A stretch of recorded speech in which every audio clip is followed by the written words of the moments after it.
So that's it. The Jethro Tull connection, of course, is what brought them to bring me here.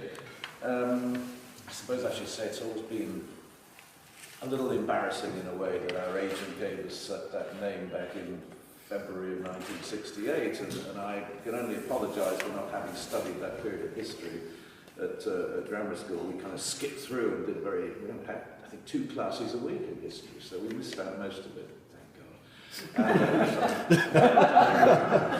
And so I really didn't know that he'd named us after a historical character who had invented the seed drill and been a big part in the agricultural revolution. Until maybe a few weeks later, when somebody pointed it out to me, and then it was too late to change the name because we, at that point, had been given a very important residency at the Marquis Club. So we really had to stick to the name we had that particular week. And so Jethro Tull it has been over the years, and I've more or less studiously avoided knowing too much about the original Jethro Tull because I felt increasingly a bit guilty having been responsible for what you call today identity theft. It's almost as if I nicked his credit card in his back pocket when he wasn't watching and then used it to buy myself a holiday to the Caribbean. I feel like I've made all this career and obviously quite a bit of money out of taking somebody's name. And although they say they don't know exactly where Jethro Tull is buried here, we know this is indeed his final resting place, and if the ground starts to gently heave under my feet, I'm going to have a pretty good idea of where Jethro lies. He's obviously someone that we know a little about from the history books, not a busting amount, and I've trolled through all of the accounts of Jethro Tull's life and times, and of course read at least some of his treatise on agricultural methodologies called Horse Hoeing Husbandry, or the New Horse Hoeing Husbandry, as it was then. So I know now a fair bit about Jethro Tull, which is what led me to explore his life and times with, in the context of the songs that I've written over the years. So the Jethro Tull, the rock opera, is about to be gently unleashed on an unwilling and probably unwitting public during the next many months to come as we take it initially through the UK and on into Russia, South America, USA, Spain, Italy, and on into next year. So we look at the life and times of Jethro Tull as we know them, but extrapolate into a more current or even near future scenario where Jethro Tull is not cobbling together his first seed drill from the workings of the local church organ, but is a biochemist working on patented designs for GM foods and cloning and doing the things that we're all terribly afraid of. I guess probably there were some people who were a little afraid of Jethro Tull's seed drill when he first brought it out. And we today have to bring in every possible agricultural advance if we're going to feed an ever-expanding planet. And we can see what's happening with the continuing migration across our planet where people are in desperate search of better times, that the focus of humanity is going to be in areas where we're not really particularly good at producing food, and we depend so much on areas that will be increasingly under threat in times of climate change. So whilst I touch upon some of these dark and worrying thoughts in the new tour, I try and keep it all a bit upbeat, a bit light-hearted, and a bit smiley. Because if you're going to think about difficult stuff, sometimes bad stuff, then I think you've got to be, first of all, entertained, seduced into thinking about the difficult stuff.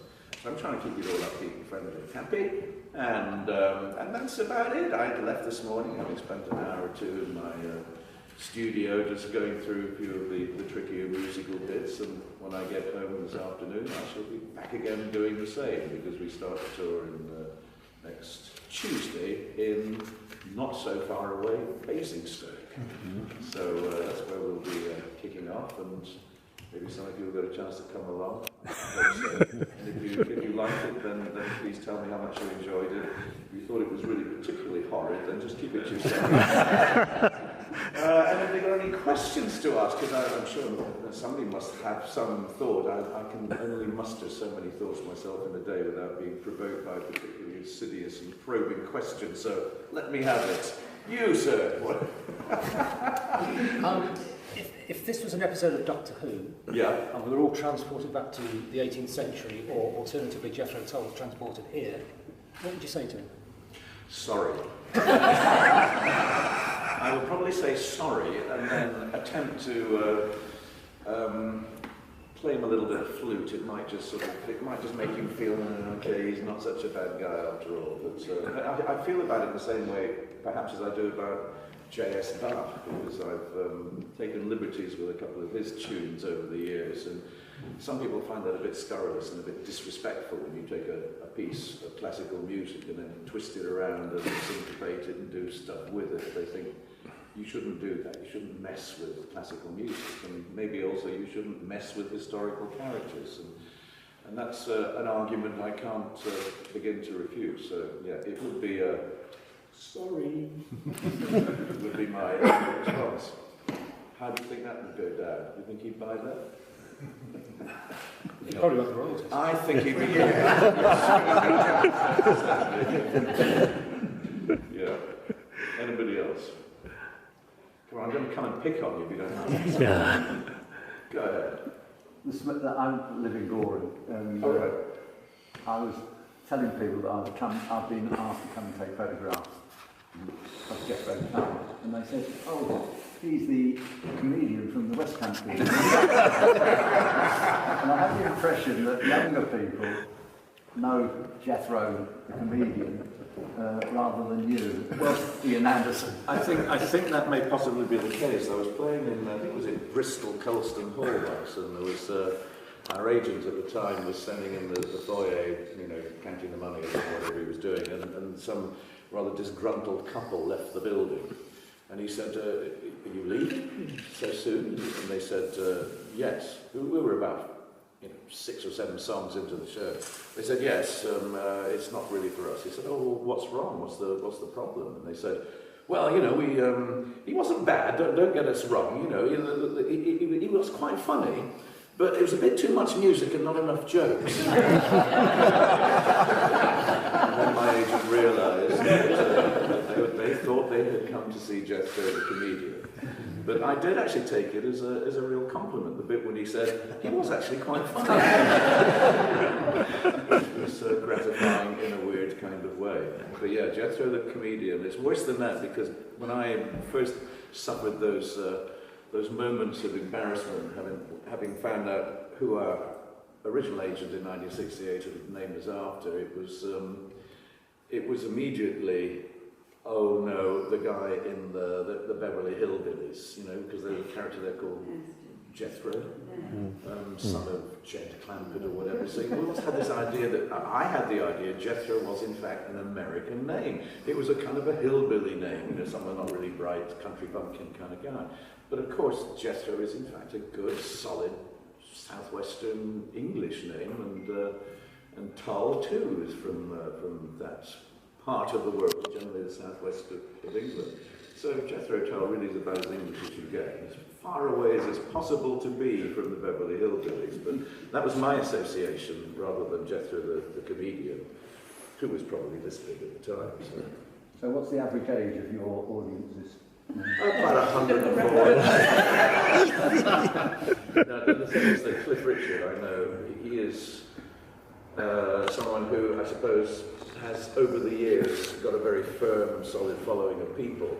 Unfortunately, Cliff, age 17, whatever, is in much better shape than most of his audience, many of whom are either no longer with us or not feeling terribly well, don't get out of the house often. So that's the reality. We are, as entertainers, playing often to an ever-aging audience, and maybe we have, because of our kind of music, we maybe get a little bit of a make-up. We make up some of that loss at the younger end, and that's nice to know when you see kids in their teens and 20s at a concert wondering what it was that got their mother and father into that music in the first place. But it often, passes on a generation or two. Cliff, on the other hand, sadly, I think he doesn't really have the makeup at the low end, and it's something I know that worries him even more than not having made it in the USA, which is still his big prize that he never won in life. And